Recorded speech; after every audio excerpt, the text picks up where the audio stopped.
Les libéraux ont choisi notre nouveau premier ministre. Maintenant élu, doit-il déclencher des élections le plus vite possible ou prioriser la défense du Canada face à la menace américaine? Avec Mika Guerrier, Antonine Iaccarini, Catherine Beauchamp et Victor Henriquez, c'est parti pour 30 minutes de débat.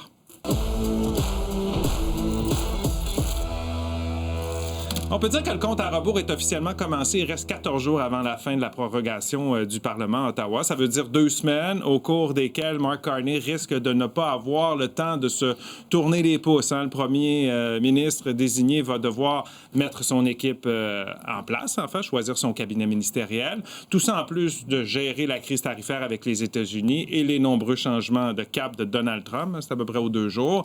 Ce n'est pas une mince tâche qui attend donc le premier chef du gouvernement canadien depuis les années 1980 à ne pas avoir été élu comme député avant, même si tout porte à croire qu'il n'attendra pas la reprise des travaux parlementaires pour déclencher des élections générales.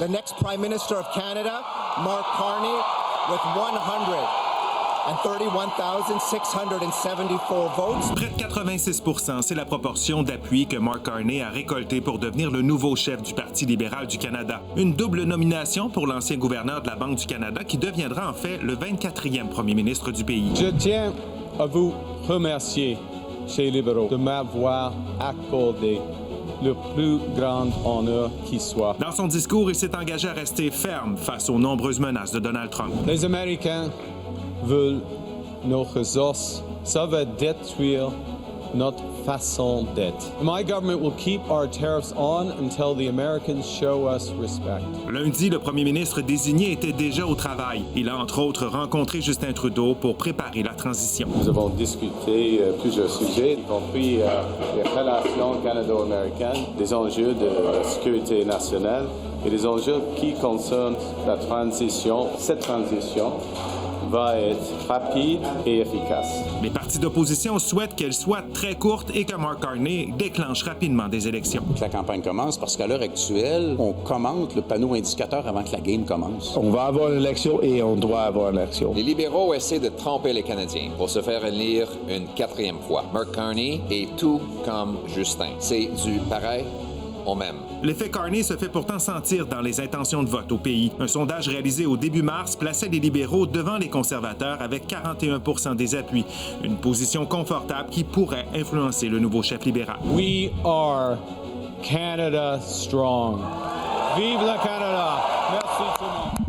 Notre question ce soir, guerre tarifaire, est-ce le bon moment pour déclencher des élections à ce moment-ci, avec tout ce qu'on vit en ce moment? Mika, qu'est-ce que tu en penses? Instinctivement, j'avais envie de dire oui, c'est le bon moment, mais au final, non, parce que les élections vont exposer nos divisions, puis ça va être le meilleur moment de nous attaquer. C'est le temps d'être unis comme pays, et les élections, la campagne électorale, plutôt, ça va simplement montrer nos divisions. Ça va donner de la matière, donc, à Donald Trump, selon toi.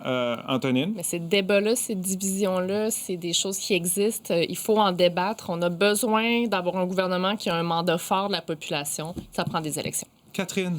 Moi aussi, je pense que c'est vraiment pas le temps de déclencher des élections parce qu'on est bombardé de la part des États-Unis. Puis la dernière chose dont on a besoin, c'est d'avoir 5 camps différents à travers le Canada. On a besoin d'avoir une voix, puis de parler au nom du Canada et non de commencer à s'échanger de l'information à gauche puis à droite, puis de répliquer à Donald Trump x5. Victor? Catherine a entièrement raison, ça prend une voix. Puis pour avoir une voix, ça prend un choix des Canadiens. Oui, ça prend des élections le plus rapidement possible parce que Donald Trump va nous faire le coup pendant les 4 prochaines années. On ne peut pas attendre qu'il arrête de le faire pour aller en élection. Ça place vos positions par rapport à cette question ce soir. Elle est sur Nouveau.info depuis 17 h. On regarde ce que les internautes en pensent en ce début d'émission. Eh bien, 73 % des internautes pensent que oui, c'est un bon moment pour déclencher les élections, alors que 27 % pensent que non. Vous n'avez pas encore répondu. Vous le faites quand vous êtes prêt, vous balayez le code QR qui va apparaître à l'écran à plusieurs moments pendant l'émission. Vous allez sur nouveau.info. Vous répondez, vous n'oubliez pas de commenter également par courriel sur X ou sur Blue Sky. On veut vous lire et je vous rappelle que vous avez accès à votre interrupteur autour de la table. Ne vous gênez pas pour vous en servir. Cette question-là, le point que tu as amené en premier, Mika, quand même, c'est un point intéressant sur la division. C'est sûr que chaque campagne électorale, ça divise, on s'entend, mais c'est peut-être pas le bon moment de faire ça, j'allais dire, de montrer cette division-là publiquement. Puis, En même temps, je suis capable d'être nuancé, puis je peux comprendre pourquoi on parle de mandat fort, etc., mais il n'y a aucune évidence que ce sera ça au bout de cette campagne-là. Et moi, ma crainte, c'est que la campagne, justement, affaiblisse la position canadienne par rapport aux Américains. C'est facile d'aller, justement, de rentrer dans les failles de notre système en ce moment, puis du gouvernement. Au contraire, si tous les partis s'étaient entendus pour pas renverser le gouvernement avant un certain temps ou à un certain point, je pense que j'aurais été à l'aise avec cette position-là. Parce qu'en ce moment, quand je me trompe, mais l'ambiance en général au pays, on est plus dans l'unité. Là. Oui. Ça fait longtemps qu'on n'a pas vu ça. Là. Ça Les fait du bien aussi. oui, se crient Mais des noms c'est- parfois, mais sinon, entre nous, on a l'impression qu'on est plus unis que jamais, non? Quand il y a un adversaire extérieur, on a tendance à se rallier puis à amoindrir les divisions internes, mais c'est une situation qui ne peut être que temporaire.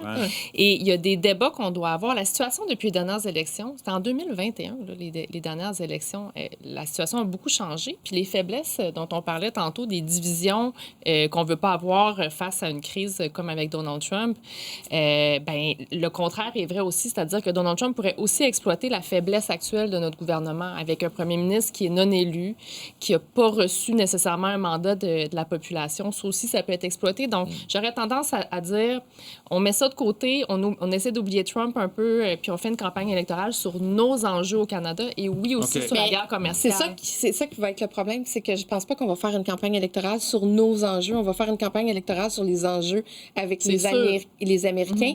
Puis moi, j'ai l'impression que de déclencher une campagne électorale présentement, ça va juste détourner le discours, puis on parlera pas de ce qui nous concerne les Canadiens.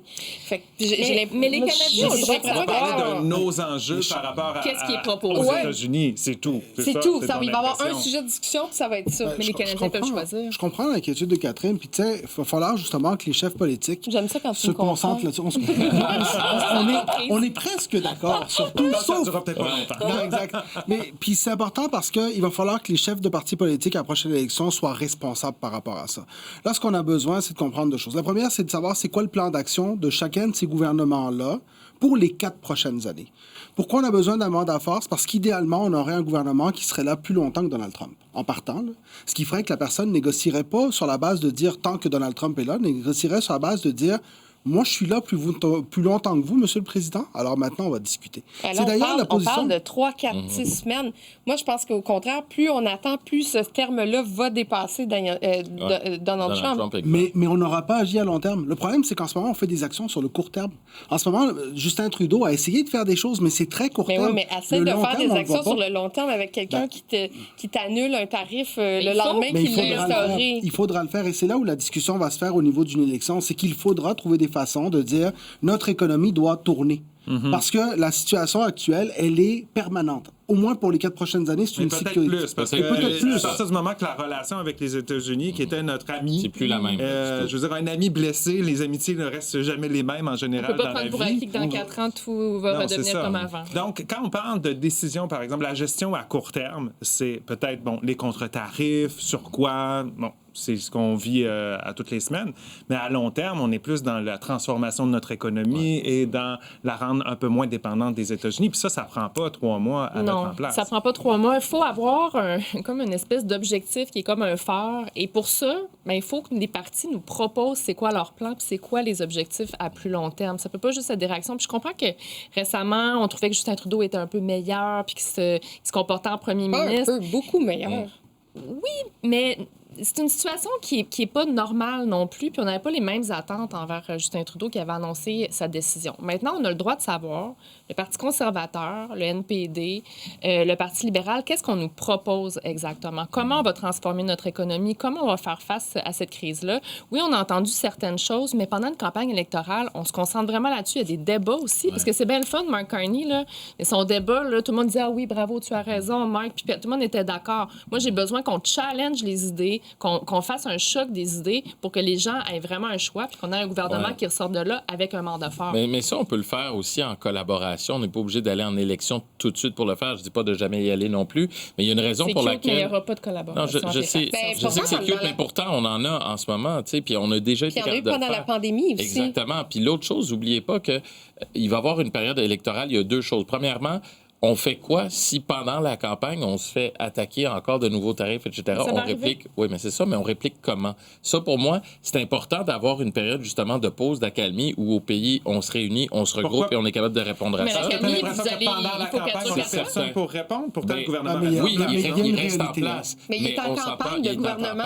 Il y a d'autres chats à fouetter. Toute son énergie est mise là-dedans. Deuxièmement, il y a une raison pour laquelle on ne va pas en élection en temps de guerre aussi. C'est que toutes les énergies sont mises à se défendre également. Là, on est dans une guerre tarifaire aussi. Pour moi, c'est le principe. Au sens de la loi, non, là, c'est pas ça la règle. Mais lorsqu'un pays se fait attaquer, puis au Canada, c'est fait partie des règles aussi. Mais Nico, je te pose une question. Combien de temps tu penses que ça va durer? Comme guerre, là. Ça peut durer un moment. T'sais, on ne va pas avoir un gouvernement. De toute façon, il faut faire une élection. Donc, on est mieux de ne pas pelleter par en avant. Rapidement, Victor, avant d'aller à la pause. C'est qu'en réalité, il faut quand même aussi voir que les partis ne veulent pas s'entendre. Les conservateurs ont déjà dit, nous ferons tomber le gouvernement à partir du moment où il rentrera en chambre. Donc, c'est maintenant au premier ministre de décider s'il fait lui-même une élection ou s'il attend de se faire défaire. Parce qu'on a peut-être la menace du côté américain. Ça, c'est une certitude. Pour le parti au pouvoir, il y a une menace. Aux conservateurs, je verrai. Oui, c'est vrai. OK. On poursuit ça après la pause. Je vous rappelle notre question ce soir. Guerre tarifaire, est-ce le bon moment pour déclencher des élections? Allez répondre à la question. N'oubliez pas de commenter. On poursuit ça, nous, au retour.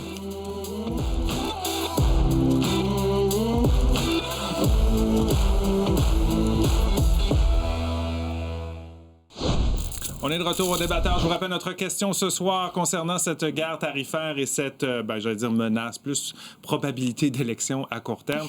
Est-ce le bon moment pour déclencher des élections? Allez répondre à la question. Et n'oubliez pas de commenter également. On veut vous lire là-dessus. Bon, tantôt, vous disiez peut-être que c'est pas le... Vous êtes du clan, Catherine et Meeker, que c'est pas le bon moment. Mais en même temps, il y a une loi qui fait qu'au plus tard, c'est le 20 octobre là, qu'on doit être l'élection doit avoir lieu au plus tard le 20 octobre. Donc, si on ne le fait pas là maintenant, est-ce que tu penses que ce serait... on ne peut pas aller plus loin que le 20 octobre. Est-ce que serait suffisant d'attendre? Moi, je me dis que les choses peuvent aussi se tasser. Là. Peut-être que je vis dans un monde de licorne, là, mais je me dis qu'à un moment donné, avec du temps, on ne vivra pas ça à tous les jours. Avec la bourse qui chute. Je veux dire, à un moment donné, il y a quelqu'un qui va reprendre raison là, quelque part. Là. Fait que je me dis que peut-être que d'avoir attendu à l'automne, fin de l'été, pour avoir une campagne électorale qui est axée sur nos enjeux, ce serait probablement plus responsable. L'autre chose aussi, moi, j'ai l'impression que ça va devenir le chaos, cette campagne électorale-là, parce qu'il va y avoir 5 chefs, 5 messages, et là, quand Donald Trump va dire quelque chose, il va avoir 5 réponses différentes. Ça va être complexe, là. Mais intéressant de dire, si on attendait un peu quelques mois, là, on pourra faire une campagne sur nos enjeux. Est-ce que pour les Canadiens, là, peu importe là, l'allégeance politique, ça reste qu'à la fin de la semaine, on a un nouveau premier ministre là, qui va être officiellement... Qui va avoir un nouveau officiellement cabinet. au travail. Ouais. Est-ce qu'on ne devrait pas lui donner un peu de temps pour travailler, pour essayer de voir s'il peut pas régler le problème? Il ne veut pas de ce temps-là. Pourquoi? Parce que ce qu'il a besoin, c'est d'avoir les coups des franches. La pire chose pour un politicien, c'est de vivre avec la critique constante.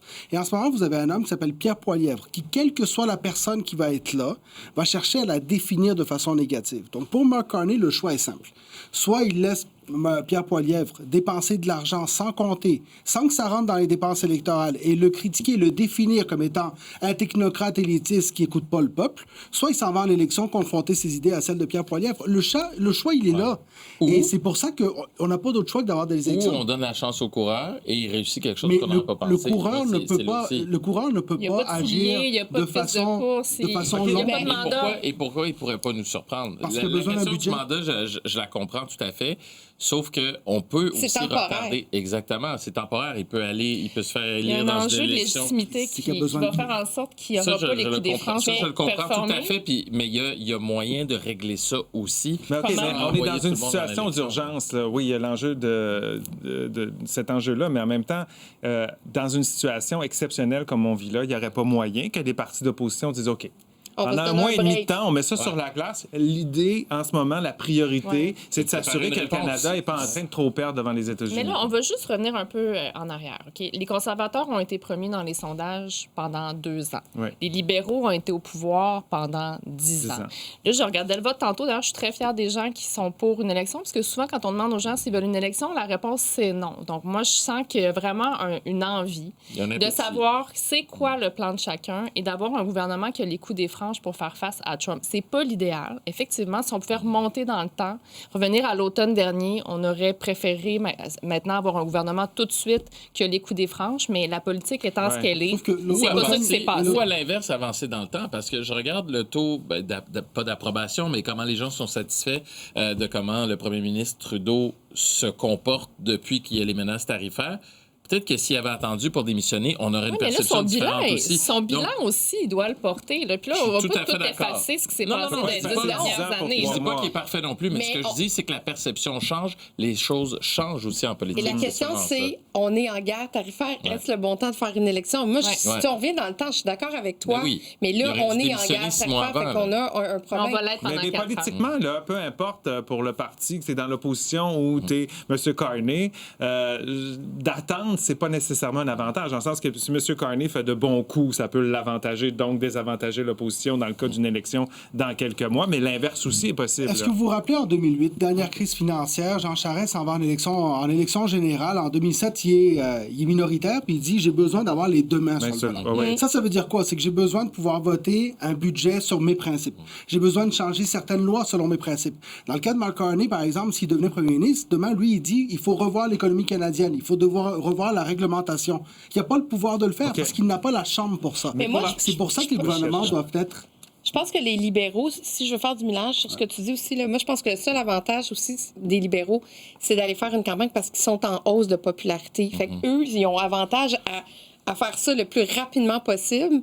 Parce que c'est l'inverse qui est arrivé avec le Parti conservateur qui est en hausse dans les sondages. Et là, Pierre Poilievre, il perd son air d'aller parce qu'il ne sait plus quoi dire, qu'il ne sait plus comment réagir face aux menaces tarifaires. En plus, le fait que ce soit serré dans les sondages, on va avoir une vraie campagne. Là. Donc, on va avoir des équipes qui vont devoir convaincre les gens qui ont le meilleur plan. C'est Puis juste une dernière petite chose, répondre à Catherine tantôt, qui disait que ça va être chaotique parce que pendant la campagne, chacun des chefs va répondre à Trump, même si on ne fait pas de campagne. C'est ça qui va arriver de toute façon. Là-dessus, il y a des solutions qui se proposent à Mark Carney. En ce moment, il y a des gens qui se posent la question, est-ce que Mark Carney devrait nommer un négociateur en attendant justement, en disant, je vais nommer quelqu'un qui va être neutre pendant notre période électorale, on va aller choisir un gouvernement et en attendant, cette personne-là va avoir le rôle de communiquer avec les Américains. Parce que ce qu'il faut trouver, c'est le moyen d'avoir aussi les moyens de nos ambitions futures. En ce moment, on a des gouvernements qui ont les mains attachées. Rappelons-nous qu'on ne siège pas en chambre. C'est une des raisons pour laquelle on sent qu'il y a une accalmie. Il n'y a pas une accalmie parce que les partis s'entendent. Il y a une accalmie parce que les partis ne siègent pas. Alors, le jour où on va venir... Ça a été très stratégique de la part de Justin Trudeau de faire ça aussi. Et ça ne peut pas durer, malheureusement. Mais ceci étant dit, là, à travers tout ce débat-là, puis avant d'arriver à la conclusion un peu plus tard, il faut que je le dise, les anglophones ont une expression parfaite pour la situation, c'est « choisis ton poison ».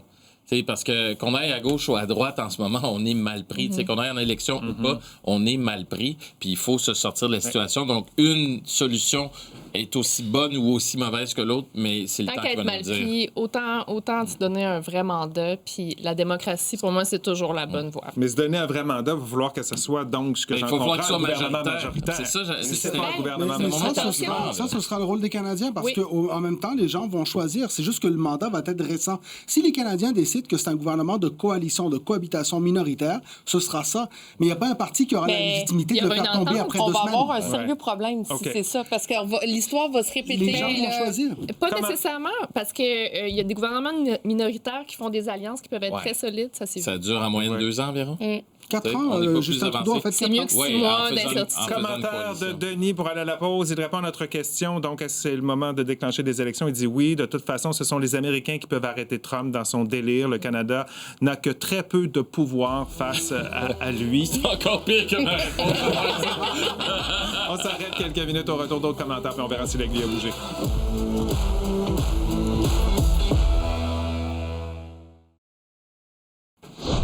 On est de retour au débatteur. C'est le moment de lire quelques commentaires sur notre question. Est-ce que c'est le bon moment pour déclencher des élections avec cette crise tarifaire en ce moment? Il y a Jonathan qui nous dit non, c'est pas le bon moment. Le bon moment aurait dû être à la fin de l'automne ou même au début de l'hiver.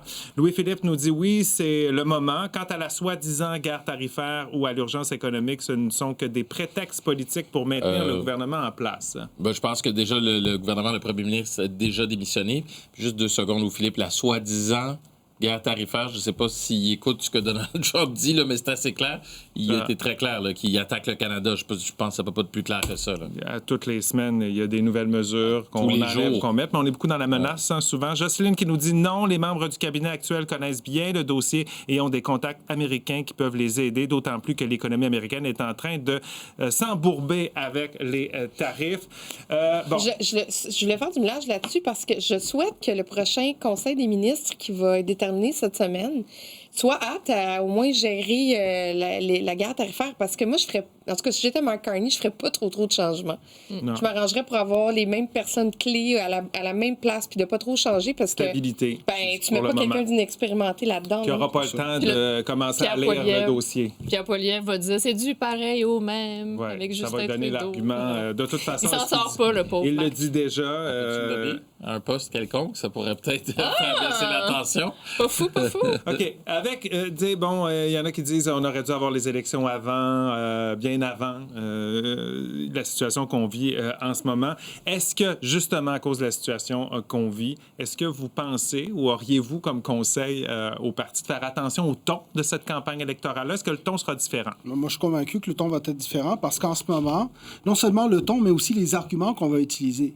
La plus grande peur des conservateurs, par exemple, c'est de se faire identifier à des Donald Trump Jr. Donc là, on va faire attention sur le ton. Il va falloir que ce soit constructif. Et je pense que quand on voit les attaques très personnelles en ce moment, elles sont en pré-campagne, ne seront pas en campagne électorale. Pierre Poilievre, il faut qu'il arrête de faire des petits montages puis des petits memes sur Instagram. Il faut qu'il se comporte plus en premier ministre. Puis Mark Carney, c'est ce qui plaît chez les Canadiens, c'est qu'il a l'air d'être l'adulte dans la pièce. C'est ça que les citoyens attendent. En début d'émission, 73 des internautes disaient oui à notre question, 27 répondaient non. On termine ça comment? Ça a bougé un peu. 69 des gens pensent que oui. Il y a plus de non un petit peu qu'en début d'émission. Encore 31 3 heures si on gagnait. Non. La semaine prochaine, vous serez à l'élection de toute façon. On attend la date. C'est sûr que ça va être déclenché très, très, très bientôt. On aura l'occasion d'en reparler, d'analyser de cette campagne. Merci d'avoir été avec nous. Passez une excellente nuit. On se retrouve demain. Bye-bye.